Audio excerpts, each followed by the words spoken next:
Hey guys, आज हम लोग आउटसोर्सिंग का आगे का टॉपिक पढ़ेंगे। लास्ट वीडियो में हम लोगों ने आउटसोर्सिंग का कंसेप्ट पढ़ा था, ठीक है। आज हम उसके आगे देखते हैं, दैट मींस आउटसोर्सिंग के एडवांटेजेस एंड डिसएडवांटेजेस। एक बार आउटसोर्सिंग क्या होता है मैं फटाक से रिवाइज करवा देती हूँ। आउटसोर्सिंग मतलब contracting the business activity to such agency who are very specialised in that particular work. जो भी बंदा उस पर्टिकुलर काम में माहिर रहता है, that particular concept is called as expertise. हम जब किसी एक्सपर्टाइज सर्विस एजेंसी को अपने बिजनेस की एक्टिविटी आउटसोर्स करते हैं, तब हम उसे आउटसोर्सिंग कहते हैं, ताकि हम हमारे कोर एरिया के ऊपर फोकस कर सके और जो नॉन कोर एरिया है उसे आउटसोर्स कर सके।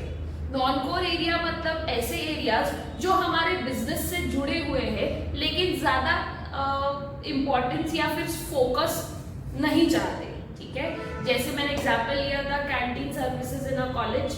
कॉलेज का मोटिव है एजुकेशन प्रोवाइड करना, कैंटीन का मोटिव है एक लेजर या फिर kind of a fun provide करना, ठीक है, with the help of food services. Okay, तो चलिए, द फर्स्ट एडवांटेजेस जो आपको हमेशा पॉजिटिव चीजें बताते हैं टू द पर्टिकुलर कंसेप्ट, ठीक है। तो एडवांटेजेस ऑफ आउटसोर्सिंग में पहला पॉइंट है कॉस्ट एडवांटेज। कॉस्ट एडवांटेज इसलिए बोला गया है क्योंकि जब आप कॉन्ट्रैक्टिंग करते हो किसी पर्टिकुलर बिजनेस फंक्शन को, तो उस कॉन्ट्रैक्टिंग के साथ जुड़ी हुई उस पर्टिकुलर सर्विस की फीस भी आप क्या कर देते हो, पे कर देते हो। तो कहीं ना कहीं आपका कॉस्ट क्या हो जाता है, कम हो जाता है, रिड्यूस हो जाता है।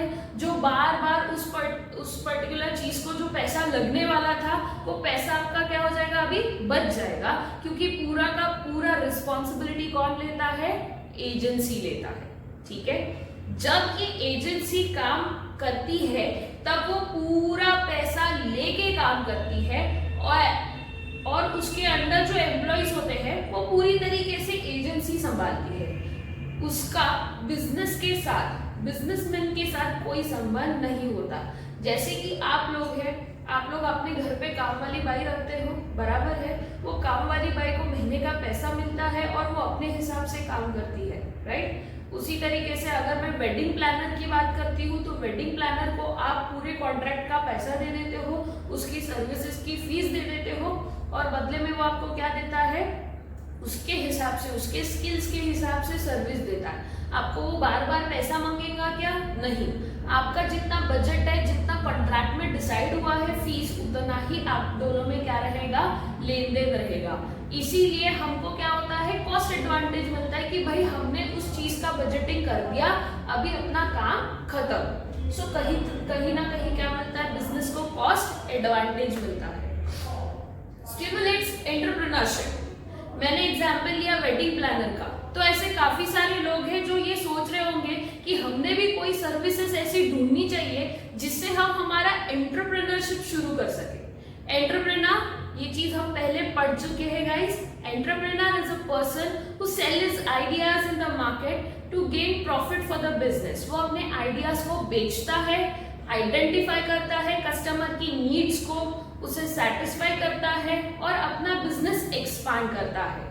सो एंटरप्रेन्योरशिप का कंसेप्ट कहीं ना कहीं स्टिमुलेट हो रहा है। जब भी क्राइसिस आते हैं, से फॉर एग्जांपल अर्थक्वेक आने से पहले तुमको चिट्ठी लेके भेजेगा क्या कि मैं आ रहा करके, नहीं।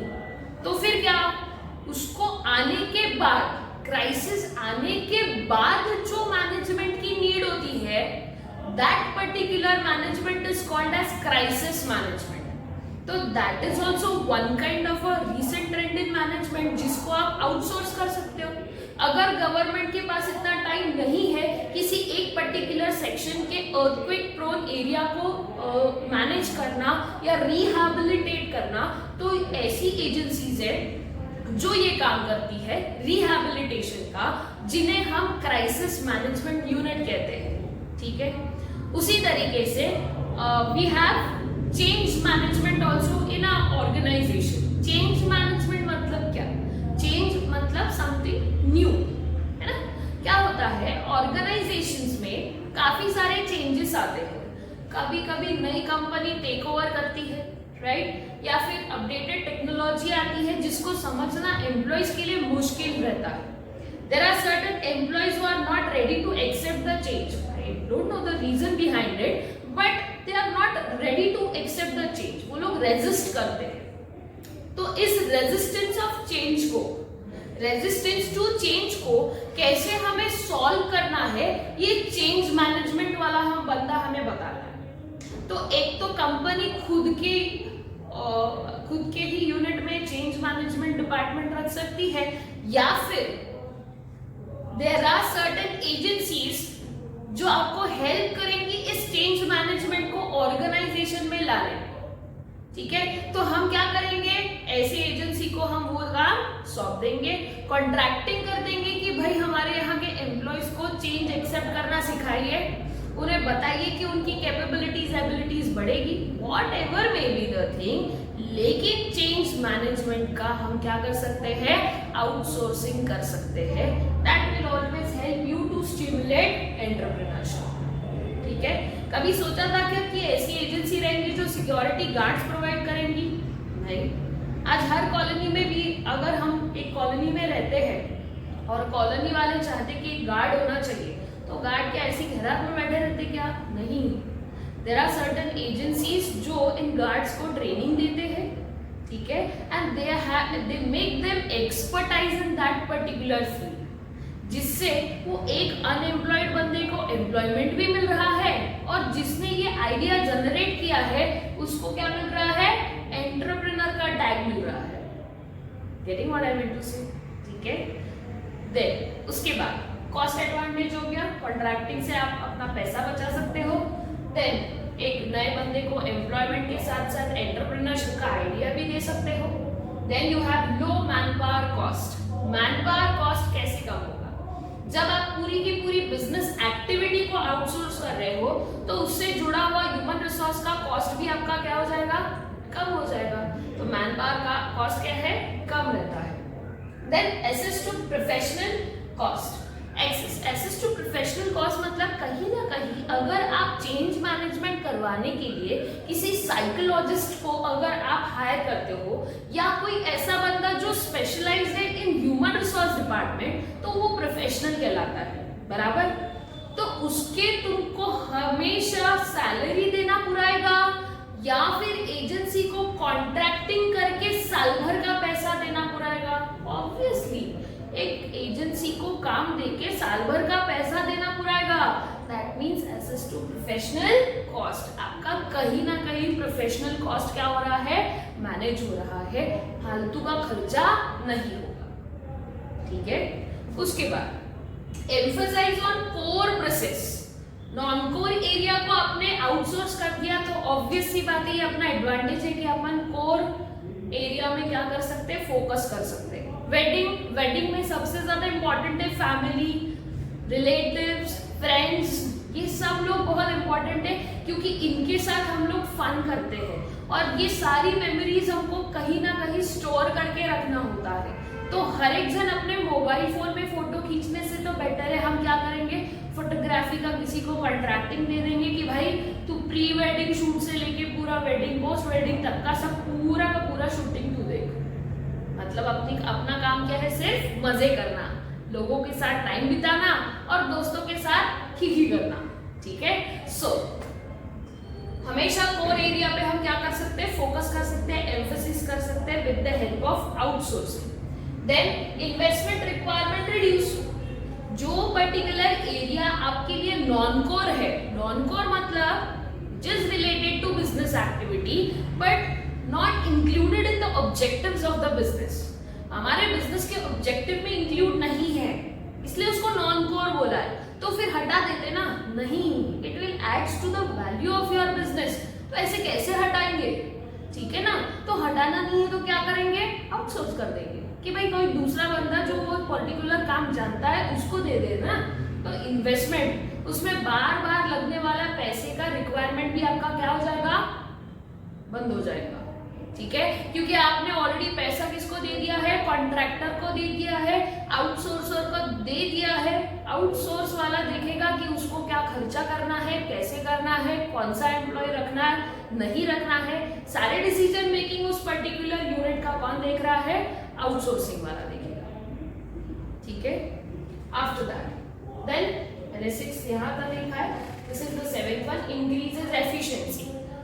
हर कोई अपने अपने बिजनेस एक्टिविटी सही तरीके से करेगा तो एफिशिएंसी इंक्रीज होगी, कम से कम टाइम में ज्यादा से ज्यादा वो लोग क्या दे सकते हैं, आउटपुट दे सकते हैं। Then knowledge sharing, it's very important guys. There will be, अब suppose Band Baaja Baaraat, it's a best example. Band Baaja Baaraat में क्या हो रहा था, जब बिट्टू और श्रुति दोनों साथ में आए and they come up with the business, उन्होंने अपना बिजनेस आइडिया शुरू किया और उन्होंने एकदम हाई क्लास वेडिंग से ना स्टार्ट करते हुए कहां से स्टार्ट किया, एक गली वेडिंग से शुरू किया और पूरी की पूरी गली उन्होंने ऐसी सजा दी जैसे कोई बहुत बड़ा हॉल, बैंक्वेट हॉल सजाया, राइट।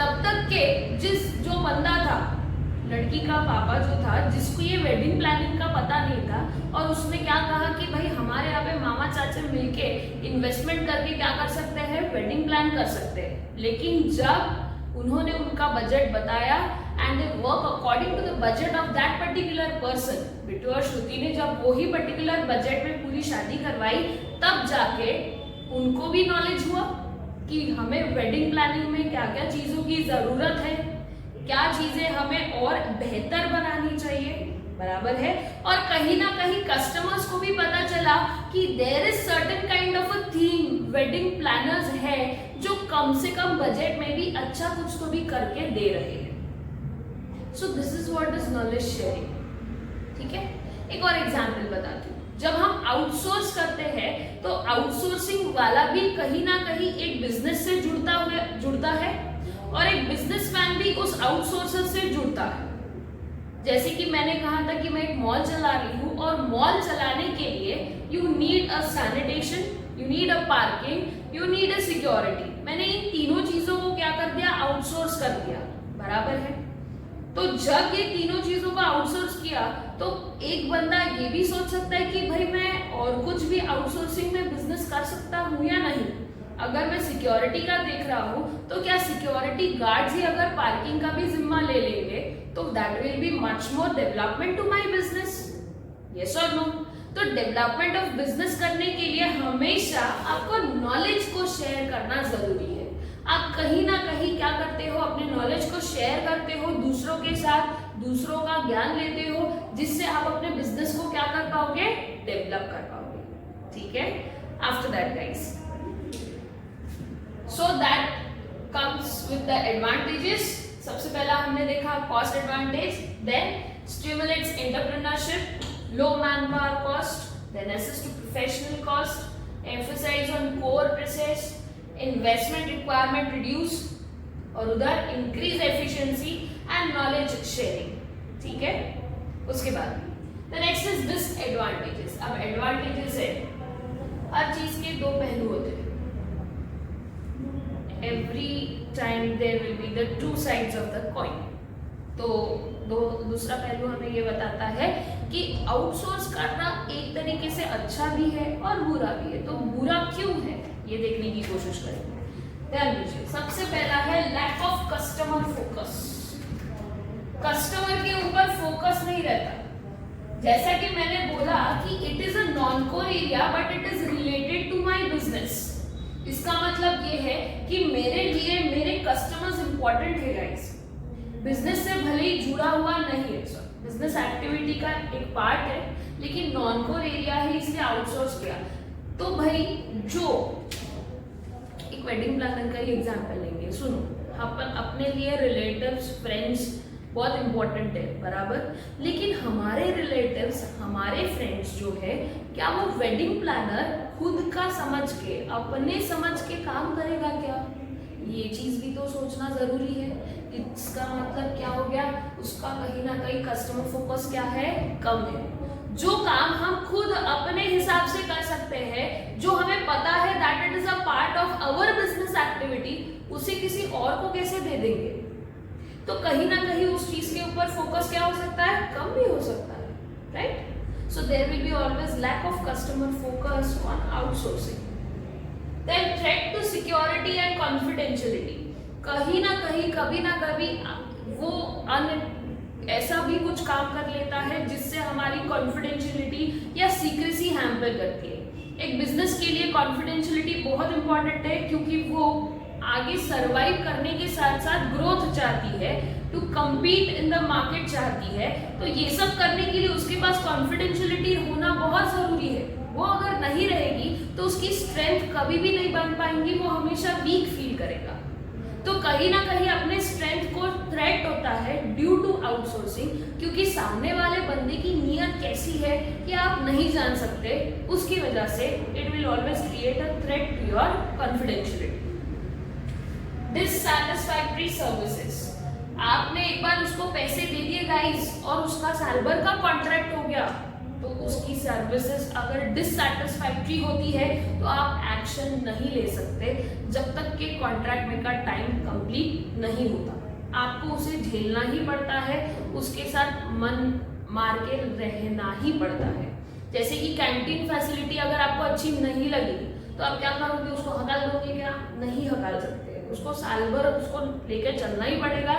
जब उसका साल खत्म होगा, कॉन्ट्रैक्ट फिनिश होगा, तभी आप उसको क्या कर सकते हो, किसी दूसरे बंदे को कॉन्ट्रैक्ट दे सकते हो। उसके बाद एथिकल इश्यूज, आपका बिजनेस आपके कैरेक्टर से डिफाइन होता है। जैसे एक इंसान का कैरेक्टर उसके उसूलों से डिफाइन होता है, वैसे ही एक बिजनेस का कैरेक्टर भी उसके प्रिंसिपल्स से, एथिक्स से डिफाइन होता है। तो कहीं ना कहीं अगर आप एथिकली बिजनेस कर रहे हो लेकिन आपने जिसको आउटसोर्स किया वो एथिकली बिजनेस नहीं कर रहा है, तो वो आपके बिजनेस के लायक नहीं है, वो आपके आउटसोर्सिंग के लायक नहीं है। ठीक है, सो एथिकल इश्यूज हो सकते हैं बिकॉज यू डोंट नो कि वो पर्सन के सेट ऑफ प्रिंसिपल्स क्या है और वो क्या बेस लेके काम कर रहा है मार्केट में।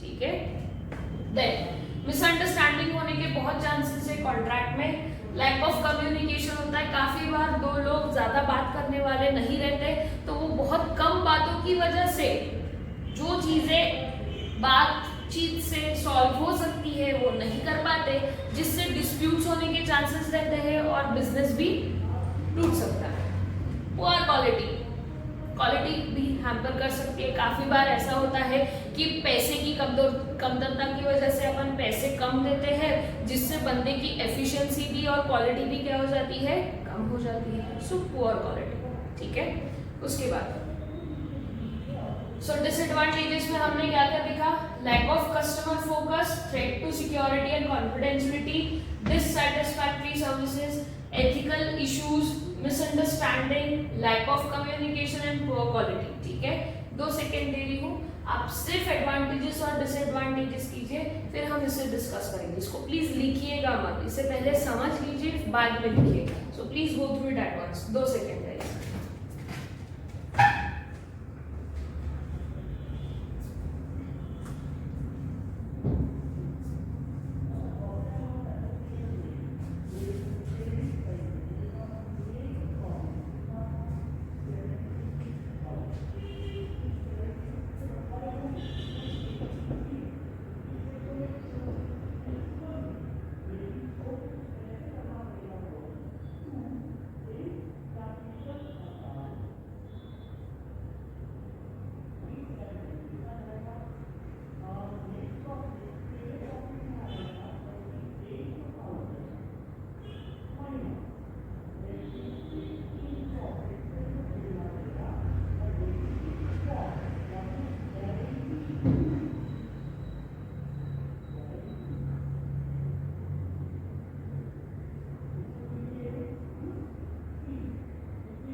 Yes guys, आई होप आप लोगों ने एडवांटेजेस और डिसएडवांटेजेस नोट आउट कर ही लिया होंगे।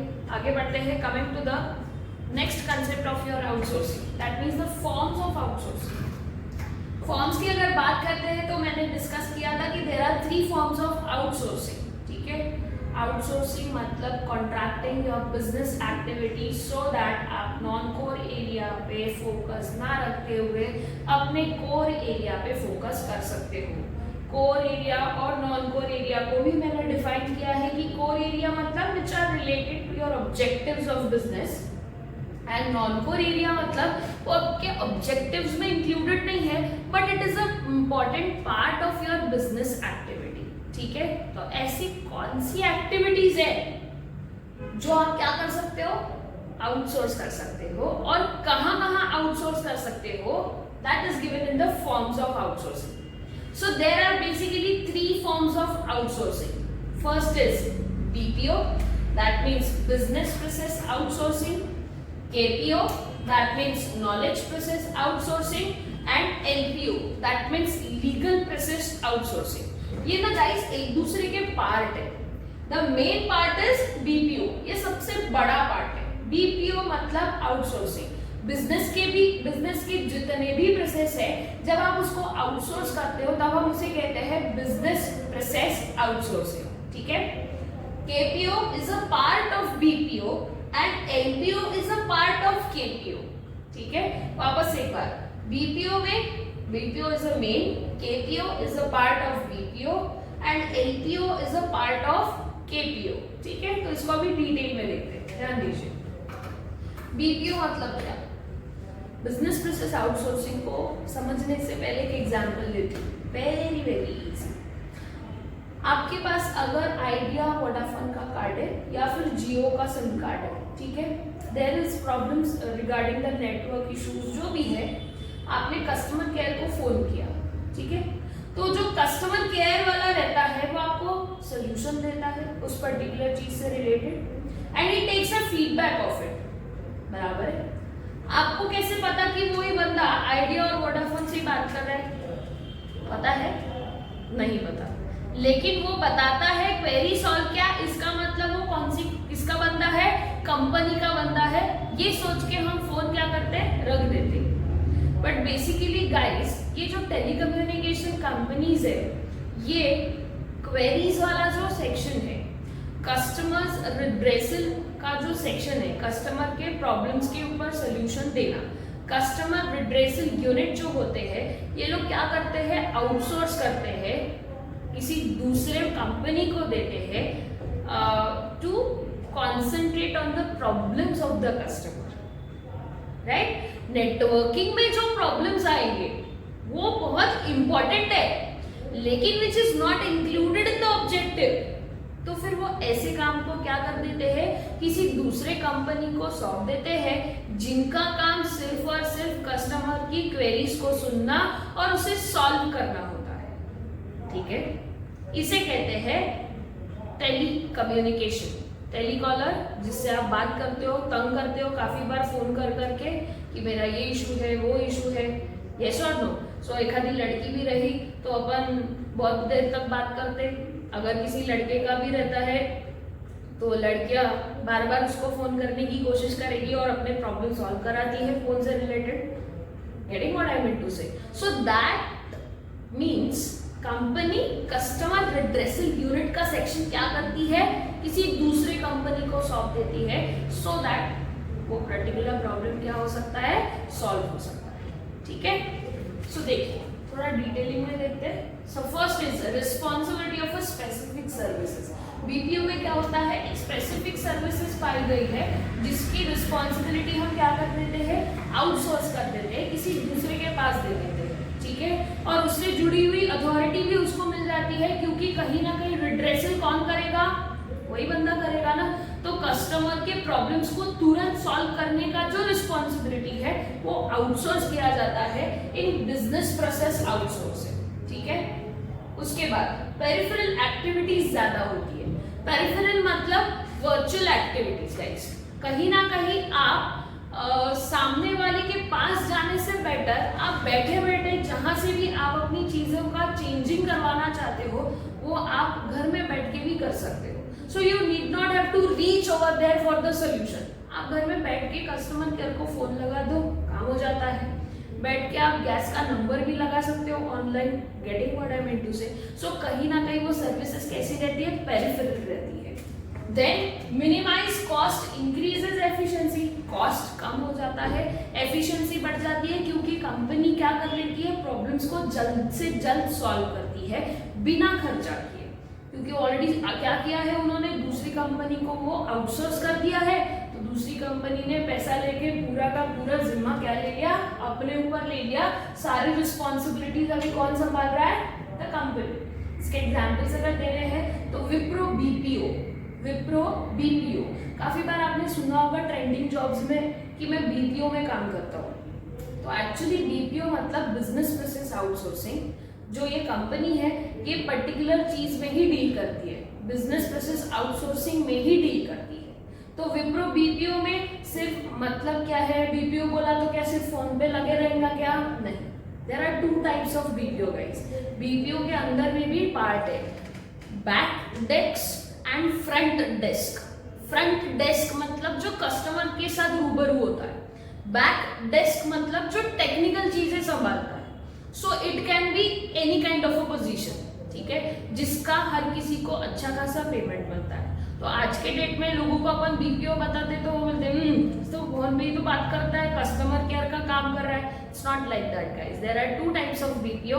एक बैक डेस्क होता है, फ्रंट डेस्क होता है। वो आपकी एबिलिटी और कैपेबिलिटी से डिसाइड करेंगे कि आपकी पोजीशन कहाँ होनी चाहिए, ठीक है। सो उसके बाद minimise cost and increases efficiency. BPO का ही पार्ट है नॉलेज प्रोसेस आउटसोर्सिंग।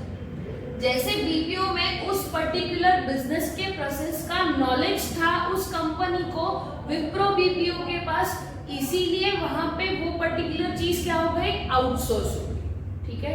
अब दूसरा एग्जांपल लेते हैं। आप एक केटरिंग का बिजनेस चलाते हैं। केटरिंग बिजनेस जब चलाते हैं तो जाहिर सी बात है, बंदे का ऑब्जेक्टिव है लोगों को खाना खिलाना, है ना, अच्छा खाना खिलाना।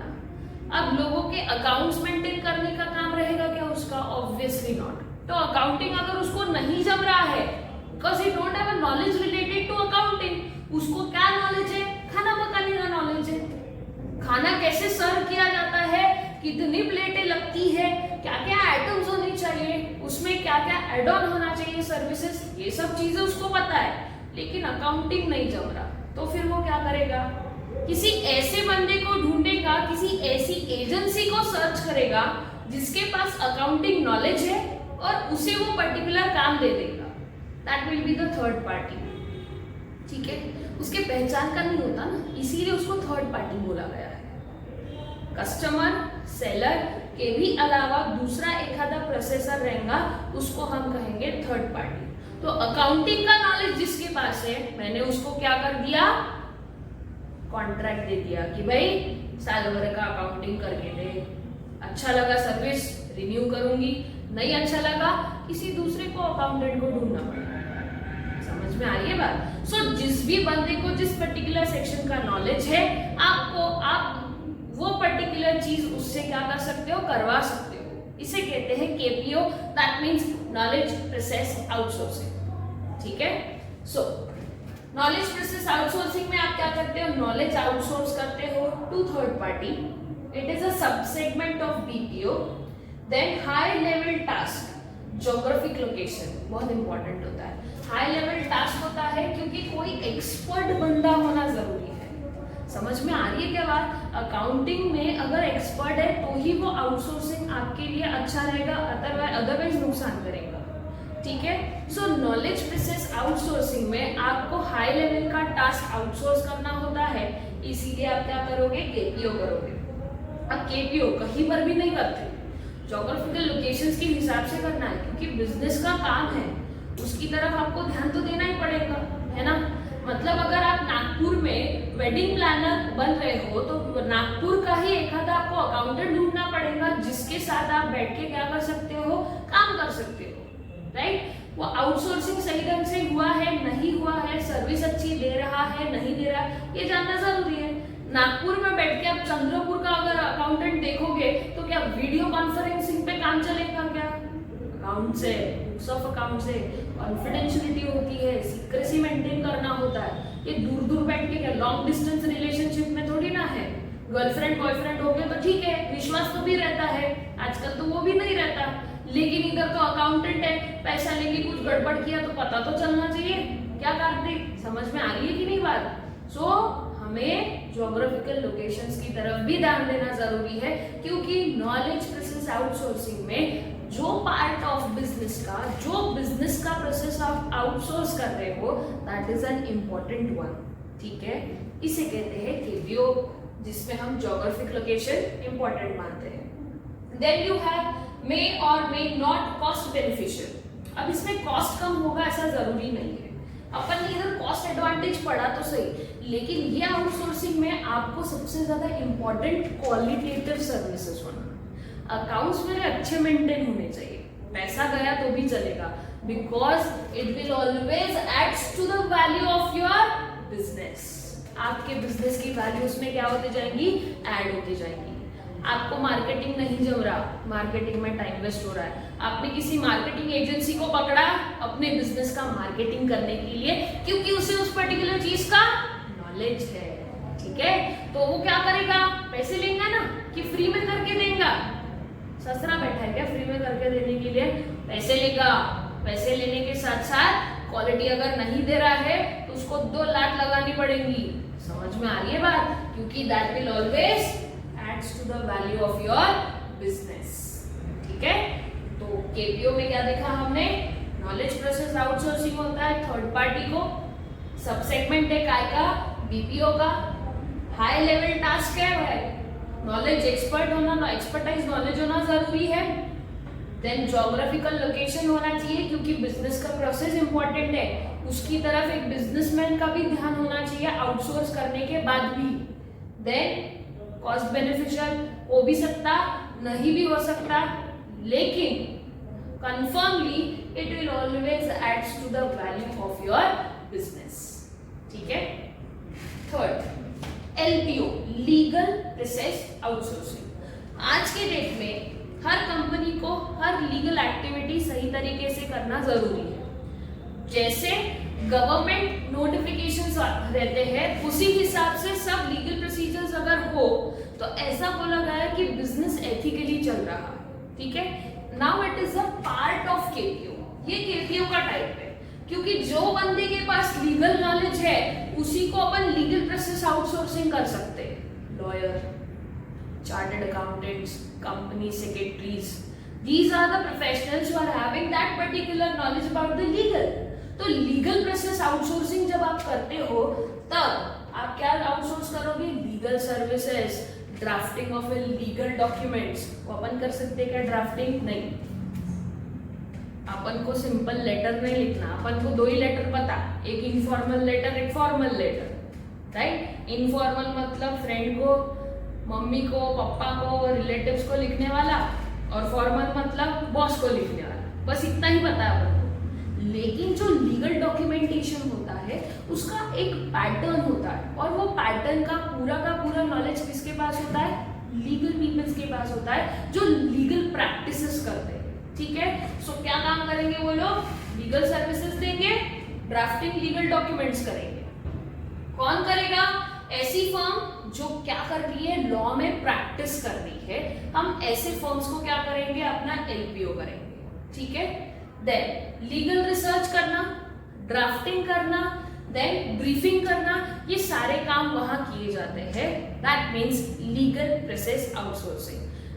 This particular concept is applicable to the multinational companies, corporate companies, जहाँ पे टर्नओवर्स बहुत ज़्यादा होते हैं, और ज़्यादा टर्नओवर्स की वजह से इनको लीगल एक्टिविटीज़ को प्रॉपरली मैनेज करना ज़रूरी होता है। ठीक है, सो आई होप आज का लेक्चर आपको अच्छा लगा होगा। आज के लिए इतना ही काफ़ी है, आज हम यही रुकते हैं। Oh for the day class. Thank you so much.